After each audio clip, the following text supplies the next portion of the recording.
बातमीचा अर्थ आहे भरोसा आणि तुमच्या भरोसा आहे आमची जिम्मेदारी। आपण पाहत आहात NCN न्यूज टीव्ही देगलूर।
मी साठपुडे NCN न्यूज टीव्हीमध्ये आपलं स्वागत आहे। आज पाहू शकता देगलूर शहरामध्ये 1 ऑगस्ट अण्णाभाऊ साठे जयंतीनिमित्त रूट मार्च या ठिकाणी पथसंचलनाचा देगलूर पोलीस स्टेशनच्या वतीने नियोजन करण्यात आलेलं आहे। आज आमच्यासोबत या ठिकाणचे DSP कर्तव्यदक्ष वसई साहेब आहेत। काय सांगणार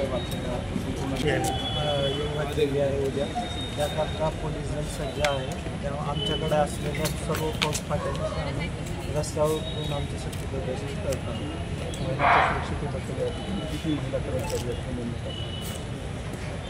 निश्चित असा आकडा सांगता येणार नाही, कारण की होमगार्ड पण आपल्याकडं बऱ्याच प्रमाणात उपलब्ध आहे। एक 25 ते 30 महिला कर्मचारी व होमगार्ड यांचा बंदोबस्त याकरता तैनात केलेला आहे। येणाऱ्या सणासुदीसाठी आपल्या या ठिकाणी कशा पद्धतीने नियोजन असणार आहे, कशा पद्धतीनं प्रत्येक चौकावर मोठ्या रोडवर कशा पद्धतीनं जे मंडळ प्रत्येक गल्लीतून निघणार आहेत त्यांच्यासोबत आमचं पोलीस बंदोबस्त राहील। त्यानंतर ते जिथं एकत्र येणार जामा मस्जिदच्या तिथं पण आम्ही बंदोबस्त ठेवलेला आहे। तिथून हा सर्व बंदोबस्त एकत्र होऊन मग ती मिरवणूक विसर्जित होईपर्यंत सोबत राहील। मिरवणुकीनंतर तुम्ही पदर चालत तुम्ही चालत असतील किंवा आक्षेपार्ह नारे लावत असेल तर त्यांच्याबद्दल कारवाई आम्ही शांतता कमिटीची मिटिंग घेतलेली आहे। त्यामध्ये या सर्व गोष्टी स्पष्टपणे सांगितलेल्या आहेत मंडळांना। तसंच हे जे आहेत जे विदाउट सायलेन्सर गाड्या वाजवतात किंवा अश्लीलपणा किंवा अश्लील गाणी त्यांच्यावर योग्य ती कारवाई करण्यात येईल। आम्ही आमच्याकडे नॉईस मीटर पण ठेवलेला आहे। जर आवाज वाढला तर त्यावर सुद्धा निश्चितपणे कारवाई करण्यात परवानगी असणार आहे। आवाजाच्या लिमिट आहे आपल्याला, डीजेला परवानगी आहे का नाही यापेक्षा आवाजाचं लिमिट हे सर्वोच्च न्यायालयानं आणि आपल्या पर्यावरण अधिनियमानुसार घालून दिलेलं आहे। ध्वनी प्रदूषण अधिनियम आहे त्यानुसार तर ते आवाजाचं लिमिट आपल्याला पाळावं लागेल आणि त्याकरता आम्ही नॉईस लेवल आज एक रीडिंग घेणार आहे आणि उद्या आम्ही मिरवणुकीमध्ये सोबत घेऊ। त्यांचा आवाज वाढेल त्यांना कारवाई करणार। आज आपण पाहू शकता उद्या जर येणाऱ्या मिरवणुकीमध्ये किंवा सणासुदीमध्ये कोणी जर अनुचित प्रकार घडलं तर त्याचा कडक कारवाई करण्याचे या ठिकाणी संकेत देण्यात आले. आज आमच्यासोबत या ठिकाणी DYSP गोसावी साहेब होते आणि त्यांचं संपूर्ण या ठिकाणी पोलीस खाटा या ठिकाणी रूट मॅचसाठी तयार झालेला आहे. कॅमेरामॅनसोबत मी सातपुडे NCN न्यूज.